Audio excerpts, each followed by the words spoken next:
Boulder doesn't wait for you to fall in love. It just knocks you over on day one. 300 days of sun, trails before breakfast, craft beer for lunch, and the kind of Tuesday where just one lap up Sanitas somehow happens before emails. It's just the kind of place where the vibe reads, ooh, even when the laptops are open. But none of this is by accident. The city literally wrote the laws to protect its chill, a 55-foot building height cap and preserved open space land everywhere you turn. It's expensive, a little weird, and absolutely on purpose. You'll sweat up Chautauqua trails in the morning, debate compost bins at Rayback, and pretend your Patagonia fleece is vintage, and when the flat irons catch the firelight at sunset, that's it. Boulder's got you. When I first got here, Boulder was supposed to be a pit stop. A few months, maybe a season, but this place has a way of getting under your skin. You start waking up earlier, breathing slower, catching that faint sagebrush smell after a storm, and realizing people here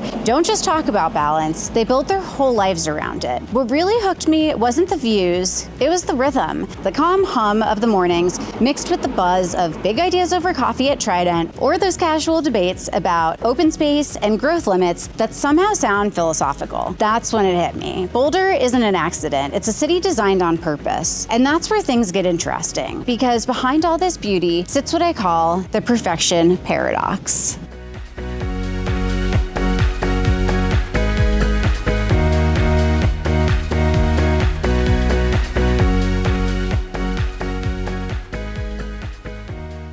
At first glance, Boulder feels like it forgot how to have a bad angle. Mountains perfectly lined up, people glowing, dogs with better cardio than most humans. It's that postcard life where everyone hikes before coffee and still answers emails by 9. But Boulder's perfection isn't accidental. It's the result of pencils and policy. The city literally wrote its beauty into law. Buildings stop at 55 feet so the mountains always win the skyline. The surface area limits and open space zones tie the perimeter in living acreage. It's stunning, but it also means there's only so much room inside the picture. Developers here have to set aside roughly a quarter of new homes as affordable, and Boulder's long-term goal is 15% permanently below market. Ambitious? Sure, but decades of growth caps and sky-high demand mean even the best intentions can't outrun scarcity. The city that protects its soul also makes it harder for newcomers to find a doorway in. I saw it play out with a client from Austin. She came in for a short contract, 6 months tops, and figured she'd buy something temporary. Within weeks, she was hiking every morning, hitting the farmer's market on weekends, totally sold on the vibe. By month 5, she'd lost 3 bidding wars and looked at me and said, "How does a city this peaceful make me feel this anxious?" And that's when it clicked for her. Boulder's calm isn't effortless, it's curated.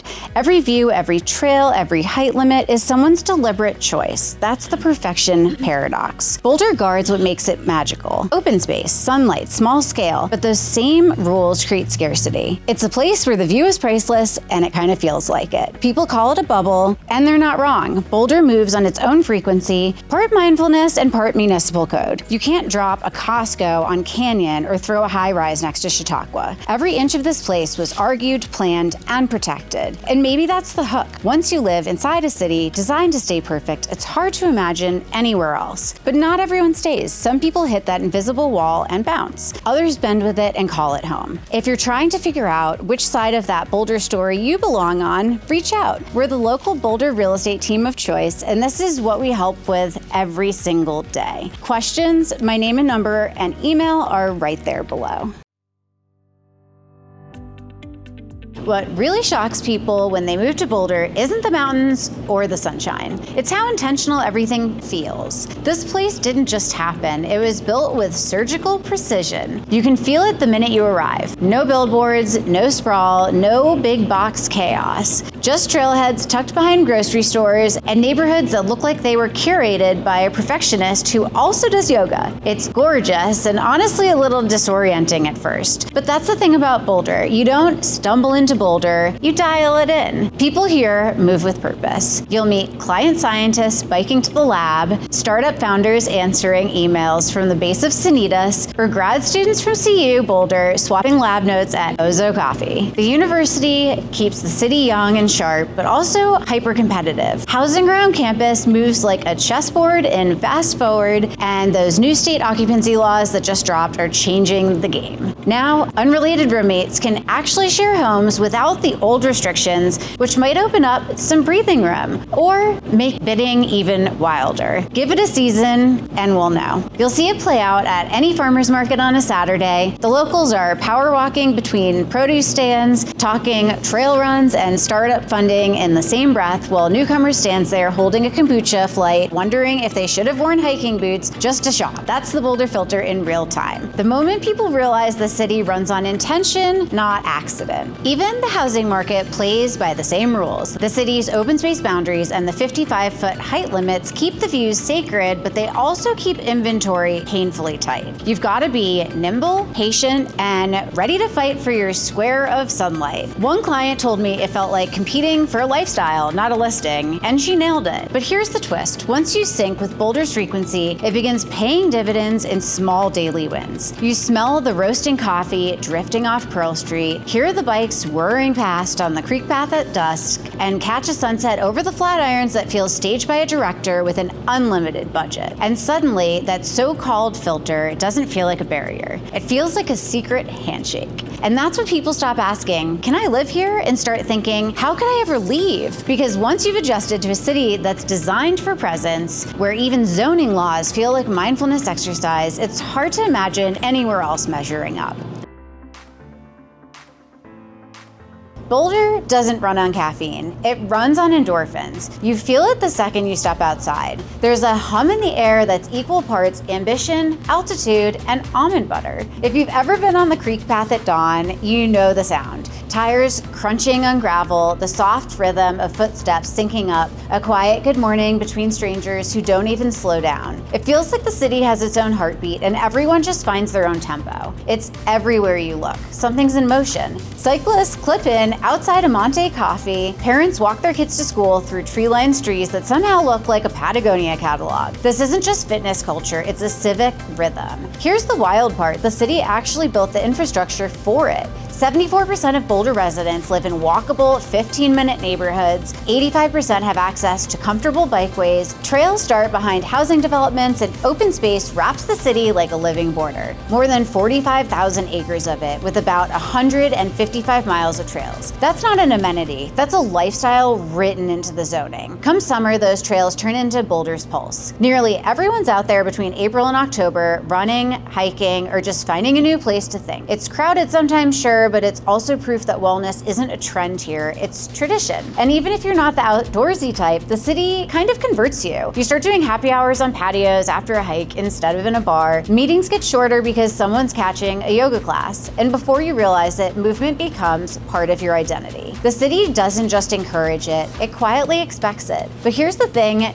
no one tells you. Not everyone keeps up. Boulder's adults are some of the most active in the country, but only about half of kids get daily exercise.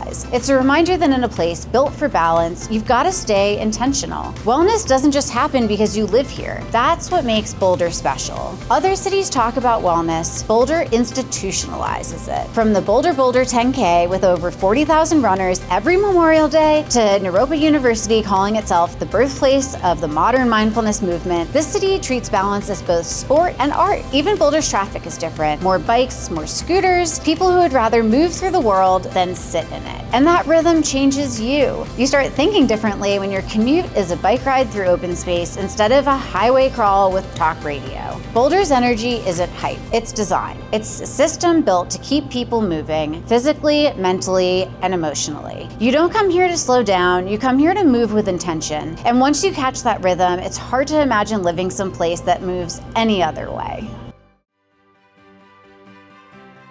Boulder's people, they're a fascinating mix of dreamers and doers, the kind of folks who wake up early, hit the trails, grab a coffee at Alpine Modern, and then code, climb, or campaign for something they actually believe in. It's a city full of people chasing impact and altitude at the same time. There's this shared pulse of purpose. You can feel it in how people talk about sustainability or startups with the same intensity as they do about skiing conditions. Boulder attracts people who are serious about their values, and that's part of what makes the culture so tight-knit and honestly magnetic. And let's keep it real, Boulder's diversity story is complicated. The city is roughly 78% white, with about 10% of residents born outside the US. That's lower than most other innovation hubs. It's not for lack of trying. Boulder's got the strongest inclusionary housing policies in the country and a racial equality framework baked right into the city planning.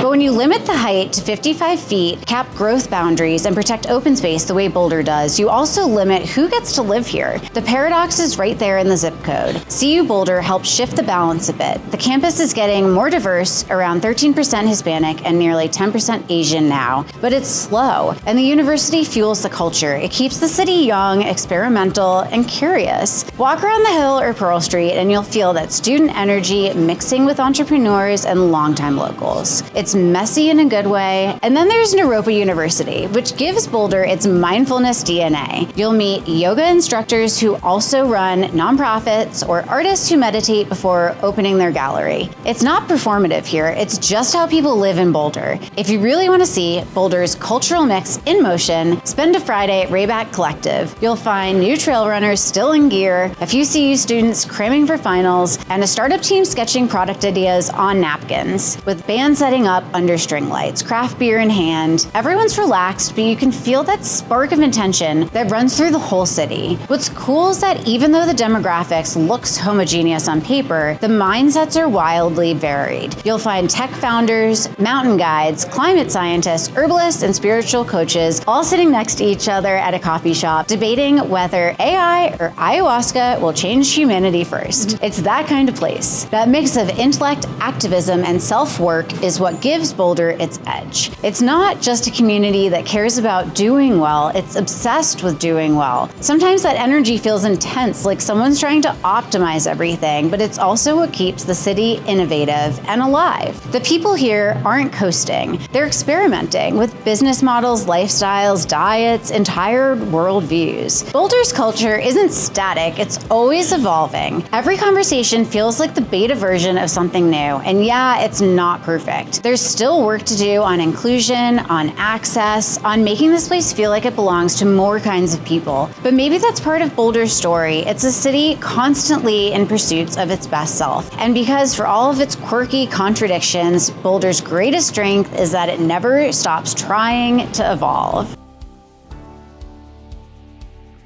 People move to Boulder for the beauty. That's the hook. You come for the vista, you stay for the reset. That's the mix of mountain freedom and human connection you can't quite replicate anywhere else. You get here, breathe that thin, clean air, and you edit your life without realizing. Suddenly your to-do list feels smaller, and the idea of balance doesn't feel like a Pinterest quote. It feels like the baseline of daily life. And first, it's the obvious stuff that gets people. The flat irons glowing pink at sunrise, the bike commute that actually makes you look forward to Mondays, a food culture where the farmer knows your kid's soccer schedule. But after a while, what hooks people isn't just the view, it's the values. It's a city that believes how you live matters as much as what you do. People here talk about quality of life like it's a full-time job, and in a way, it is. You meet families who traded big paychecks for more trail time, entrepreneurs who launch companies that never lose sight of purpose, and artists who somehow make their rent selling work that actually means something. That's the real Boulder effect. It attracts people who want to align their lifestyle with their identity. You don't move here to escape, you move here to become more yourself. And the longer you stay, the deeper it gets. Community here runs on intention. You start recognizing faces on the same trails, swapping plants with your neighbors, showing up at the same food truck nights. Before you realize it, you've built a rhythm that feels less like moving to a new place and more like finding your people. There's a reason people call it the Boulder bubble. Comforting and a little clingy. It's a place that holds you, sometimes a little too well. Once you've synced to the pace of mountain mornings and mindful Mondays, it's hard to imagine going back to a world where those aren't normal. What's the one place that changed your rhythm? The spot that made you feel like you finally exhaled? Drop it in the comments. I always love hearing where people find their peace. And yes, Boulder has its quirks, it's not cheap, and it's not as diverse as it wants to be. And the perfect life pressure can get real, but that's part of the deal. The city challenges you to live with more clarity, to show up, to simplify, to be present. Because Boulder doesn't just offer a place to live, it offers a way to live. And that way doesn't stop at the city limits. limits. Up next, we're pulling back the lens a bit to explore how Boulder's environment, sustainability mindset, and daily habits shape everything from your lifestyle to your literal footprint.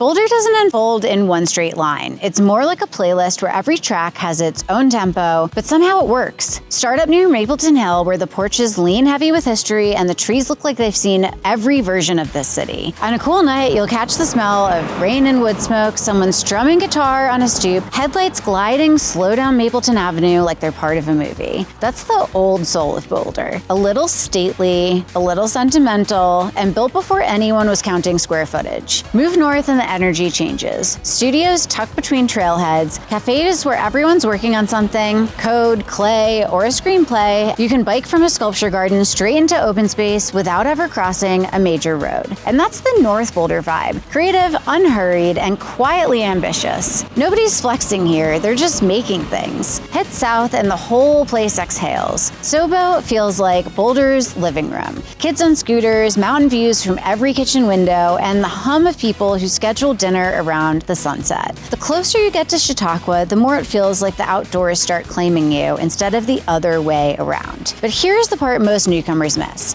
Boulder doesn't stop at the sign that says city limits. The vibration keeps pulling you towards the L towns, Louisville, Lafayette, and Longmont, each one orbiting Boulder with its own spin. Louisville is the warm handshake, Main Street still smells like coffee and bookstores, Friday night farmers markets take over the block, and everyone seems to know which golden retriever belongs to who.